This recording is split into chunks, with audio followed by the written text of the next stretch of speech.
Pirelli has been trying to find a way to create a competitor to it. And it looks just like a Hoosier R7. The first thing I noticed is that quickly a 4-pound differential started showing up in my rear. And there it goes, the tire's gone. Welcome back to It's Track Time. I've been running Hoosier R7s on track for the better part of 10 years. I've run them on multiple vehicles. I understand the pressures and the wear patterns on them. I've never had one of them fail. They've been good tires for me.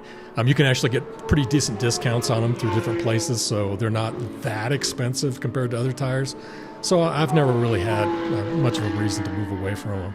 They're not as lively and sticky at the beginning of their heat cycles as other tires, but they tend to be more level through their entire life. So each heat cycle, it doesn't dramatically drop as you move through the heat cycles. They tend to be relatively stable through their whole life, and then they just kind of cord and you throw them away. So like I said, I didn't really have any real reason to move away. The car came with Pilot Cup 2s, which are Michelin tires. And so I waited until I could find a Hoosier R7 that was a 20-inch that matched the same outer diameter as the factory tire. I found those, got a set of wheels, mounted them up, and ran with them, and they've been great. I didn't really have a reason to go away from those, but one of my friends tipped me off to the fact that Pirelli has been trying to find a way to create a competitor to it. And the tire that they were creating was called a Pirelli P Zero Trofeo track. And it looks just like a Hoosier R7. And they actually make them in the U.S. They're not going to sell them in Europe or anywhere else, so you don't pay any tariffs on them. So in theory, they could be cheaper, but they actually priced them maybe $100 cheaper than the Hoosiers at retail. But the only place I could find these was at Tire Rack, and there's no discounts, where you can get discounts on the R7. So in practice, you really can get a Hoosier R7 for a lot cheaper than these, but I bought a set of them anyway. Tire Rack didn't really have the sizes, the outer diameters measured. And once they did measure those, it was after I actually bought a set. They measured them, and it turns out the front is about 0.6 inches bigger in diameter than the Hoosier or the factory Pilot Cup 2. So it's a bigger front. The rear is about the same. And so that's kind of a little bit of weirdness. Generally at half an inch or more, you start maybe getting into some weird spaces with your traction control system, so you got to watch it. But I didn't know that at the time when I bought it. I just had to buy it blindly, and it was 0.6 inches bigger, so what the hell, I'll give it a try. The other downside on this tire is that it's heavy as hell. So this tire is about 5 pounds heavier on the front, and it's 4 pounds heavier in the rear. I don't like to have that much unsprung weight added to my car, and obviously that's going to have a lot more inertia coming out of the corners, so you're not going to be able to accelerate as well as you would with a lighter tire like a Hoosier. But I thought maybe it's going to be more bulletproof, maybe it's going to wear better. Pirelli understands compounds, and so they're the ones who make the Pirelli Slick, and that's one of the fastest tires on the track. So I figured if anyone can make a better tire than the Hoosier R7, it's going to be Pirelli, right? So I bought a set, mounted them up, and headed off to the track to give them a try. The protocol I use on the R7s is I come out in the morning. It's usually cool. I set the tires to 24 PSI front and rear. And if I can't warm up, I just go out on the first session, try not to hit the curbs because I don't want to pop the front tires because of low pressure. And I try not to run them much lower than 24 because of that problem. But I'll run the first couple laps, get them warmed up, and then lean into them and take off from there. If you're at a Chen track event, you can run for the first half an hour and warm up. And the warm up is you don't go out there and wiggle back and forth like you see with the Indy cars and the F1 cars. What you do is you accelerate and brake, and you accelerate and brake, and you accelerate and brake. And the brakes are what produces the heat that then transfers into the tires and warms things up. So typically if I have that half an hour session, I'll go out and warm them up, come back in, dump some pressure, and then take off in the first session. If I can't do that, I'll go out 24 cold, warm them up, and usually when I come back in, the pressures look something like this. I'm usually at 33 hot when I come off of the track if I start with 24.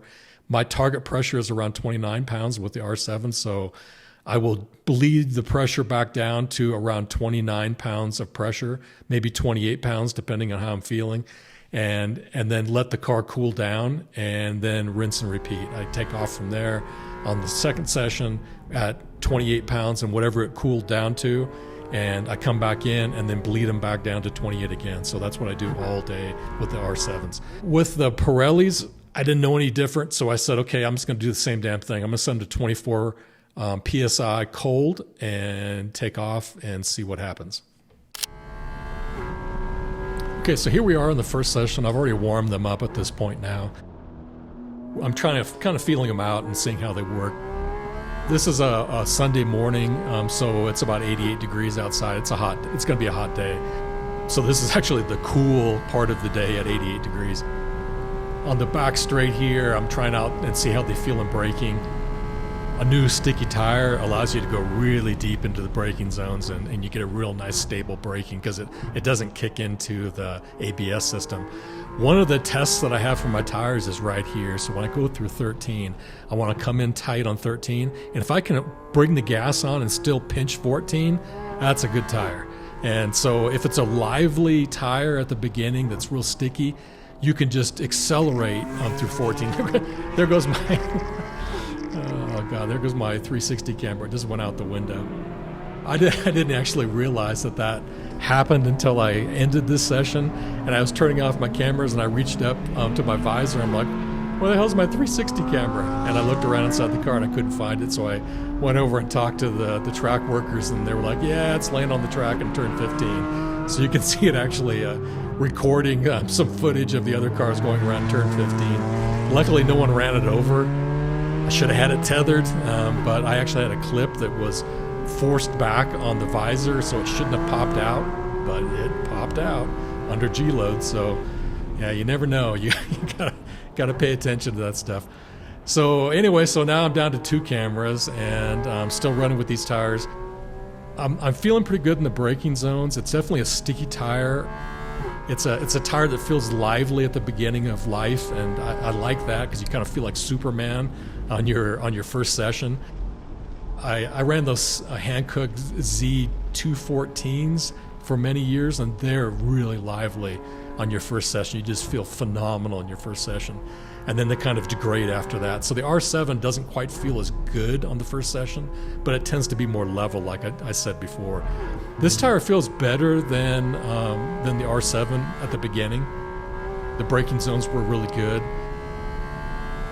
It started to kind of give up later in the session, so as it got hotter, it started to kind of give up.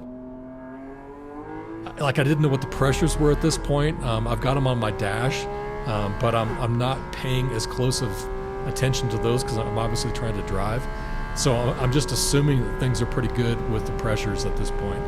So this is one of my faster laps, and on this day, with the temperature, you're not going to make as much power. You can see I'm getting a little more speed on the back straight than I did in June. That's a good indicator that something's going right here. Once again, you can see that I can still pinch 14 here. I'm not pushing off of 14 that much, so the tire's holding up pretty well as the heat builds up on the tire. Right there, you kind of saw that the tail was coming out, so it's getting hot at this point, and it's starting to give up a little bit. The Hoosiers, they don't typically do that on their first session. They don't tend to give up. So I was kind of like, this is a little strange. But when I get in, I'll see what the pressures are and try to make a decision about how I'm going to handle these tires moving forward. So I've got a little bit of a delta here as I come into the final turn on 20 and accelerate. And so this is going to be, let's see what we got here. So this is a 227. A 220.27, so that's a pretty good time for a hot day. I'm actually using ChatGPT now to temperature compensate for my laps. You can feed it all the data and then ask it questions about what it would be like on a cooler day, and it actually came through and said, with the temperature and the humidity and what it knows about my laps, that lap would have been about an 18.5 if it would have been on like a 46 degree day. So yeah, that feels pretty good. So came in after the first session and started checking the pressures. So when I came in from session 1, I grabbed my pressure gauge and went around and started measuring the pressures. And what I expected to see was the picture that I had previously shown you, where I was at 33 hot on the front and the rear across all the tires. And when I started putting the pressure gauges across these tires, they didn't look like that. Instead, they looked like this. So we had 28 PSI in the front, hot, and I had 33 in the left rear, hot, which that one makes sense. And then on the right rear, I had 27 PSI. So I was like, ish, that doesn't look good. I don't know what's going on there. And in the garage, one of my garage mates had Pirelli slicks, and he had 2 of them puncture throughout the day, and the belts came out of them and stuff. And we were just like, that's horrible. Luckily, nothing happened to the car. He was able to pull off and everything was fine. But F1's being set up. There's a lot of debris and things, screws and crap on the ground. They're trying to pick them up, but sometimes you end up picking them up with these lint rollers and they puncture your tires. So I thought, well, okay, maybe I have a puncture. That would be bad. So what I did is I went ahead and dropped the rear down to 28.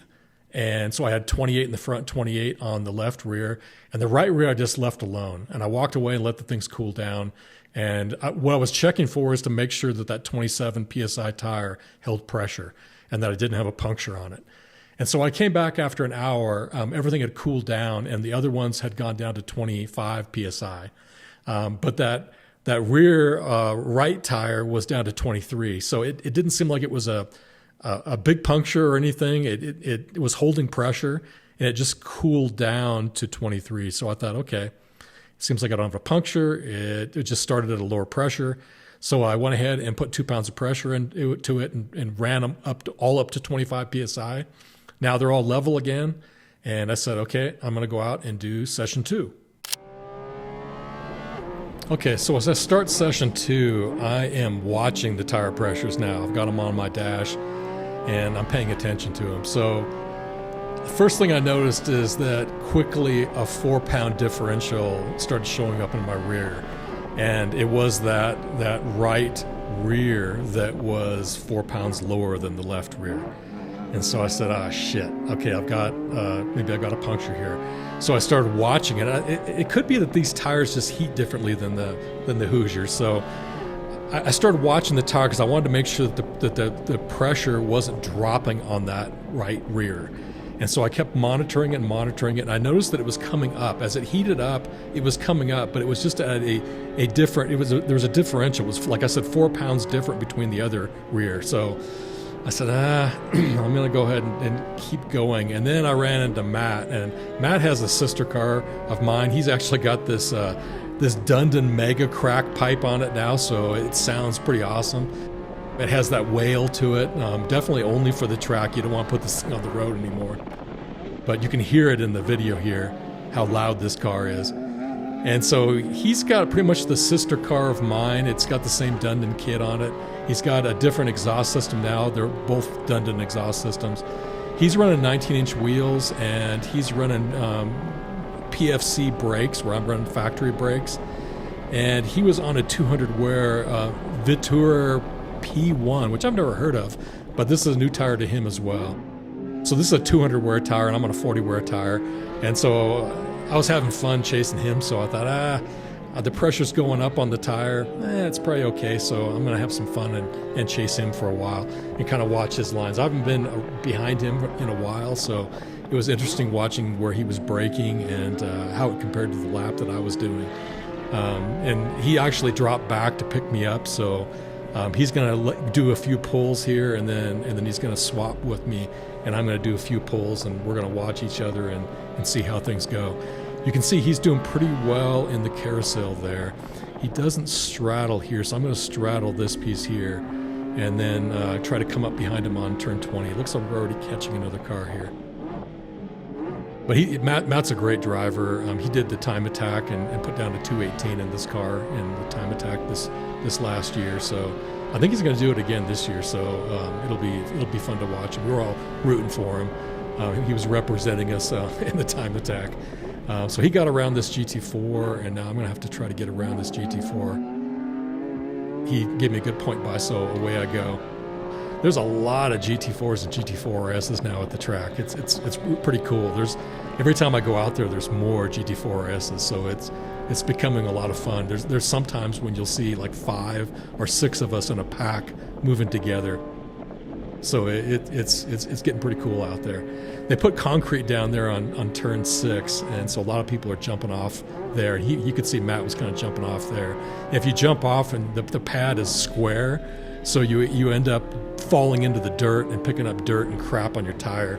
These tires, when they get hot, they're like I said, they're like lint rollers, so they pick up everything. And if you go off the track, it's going to pick up dirt and rocks and all kinds of shit that you're going to have to spin off of your tire. On the back straight, let's see, his car was always faster than mine. And then I noticed that my air filters were really, really dirty. And I cleaned them up, and then the temperatures got hot. So I never got a chance to see if I could get to the speeds that he could get to. In cool weather, he was getting up right around 159 or 160 miles an hour, where I could only get to like 158 on a cool day. So yeah, this is going pretty good. We're kind of staying together here. It looks like there's a McLaren coming up now, so we got to get around this guy. He's taking a little different line on 1314 that allows him to pinch in. It looks like he's taking more of that 911 line. Okay, so we got by the McLaren on 15, but we had to get pretty tight in. So I'm going to accelerate out here on the green and then come across so I don't get out there on the rumbles. I can feel the back end of the car coming out now, and it's coming out more than a Hoosier R7 would. So I was thinking, it could be because of the pressure differential that I've got in the tires now. But like I said, I don't have a history with this tire, so I don't know what it should feel like. So now here we come around 20, and he's going to let me move to the front and start the pull. So as we get past here, I know the tires are feeling weird. So let's accelerate now through lap 9, and then we're going to pick up the action on lap 10. I probably should have packed it in, but I stayed out. I was having fun. And so when I came into lap 10 and started running, I was still pushing hard going into the carousel. And you'll see here as I go through turn 2, I accelerate, and I think I'll get up into the low 90s as I go through. Yeah, there's 117 there entering into turn 3, so that's good. And I'm holding into the high 80s going through the S's until I get to turn 6, and then I drop below. So that's all good. I'm doing pretty well with these tires, despite the fact that they feel kind of weird at this point. My speed there on turn 8 was a little low, and then you'll see here when I go through 10 and go into 11 on this straight, I'm not going to get up to that 130 some miles an hour. I actually did get to 130, so on a hot day, that's pretty good. So everything's going pretty good at this point. Back straight now, we're going to see what we can get for a top speed. In this kind of heat, I wouldn't expect to get much more than maybe 151, 152. So let's see how we accelerate. I want to put the data against the Hoosier and see if I can accelerate out of turn 11 better.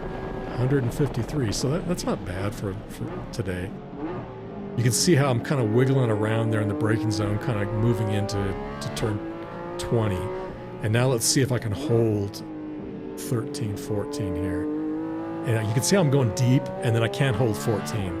So I'm kind of like, this isn't feeling quite right. And then there, the tail comes out a little bit there. So definitely this tire's degrading as I'm going deep into the session. So I'm blaming that on heat at this point. And as I come around the carousel, I can start hearing some weirdness.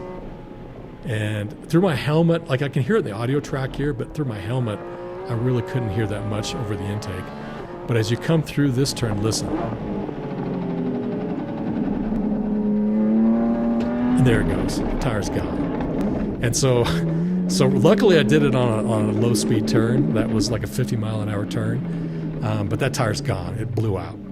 And so that was the tire that I was monitoring the pressures on. Now I'm stuck. I got to wait for a flatbed to come out. And before I can look at this thing, you cannot get out of the car on a hot track. It looks like everyone else peeled off into the pits because it's the end of the session. I kind of moved forward here a little bit because I don't want someone coming around turn 20 and not being able to see me and then running into me. They're obviously yellow flags are flying at this point. So now you're just kind of sitting here waiting, and the computer eventually blips, and then right there, it blipped, and it said, yeah, you got no pressure in the back tire. A little late for that. I mean, it would have been better if it told me that when the pressure was dropping as I came through turn 19. But it basically, in my garage mate that had the two Pirellis fail, the same thing happened with him. It didn't say much of anything until it failed. And then it said, oh, hey, your tire failed. And that's what that one just did. It told me it failed after it completely popped. So we went ahead and get flatbedded in, and then we started looking at the tire, and let's take a look at what the carnage looked like. So after we got the tire off the car, this is what it looked like. You can see there's a lot of rub wear. It looks like the wear pattern got really exaggerated on the inside, and it just peeled the whole side of the tire off, and it collapsed into the wheel. So you can see the belts. This isn't a very thick tire, and the belts are pretty thin on it. So it's constructed pretty much like they're slick. It looked very similar to the slicks that failed. But yeah, the whole thing failed. And this is kind of indicative of a low-pressure fail when the tire just completely rips apart like that. So it really feels like, at first I was blaming it on Pirelli, but after thinking about this, I really do think that this tire got punctured, and that ultimately lowered the pressure, and I ran on it with a low pressure, and it eventually just completely failed. And so that's what I'm blaming it on at this point. And I don't know if I'll buy another set of these after this. I might wait for other people to try to figure out these things and the pressures and everything, given the weight. I think I'm going to go back to the R7. I've never had an R7 fail, and I've had them drop pressure, but I've never had them fail. So I think I'm going to probably retire these and go back to the R7. But let me know what you guys have found with these.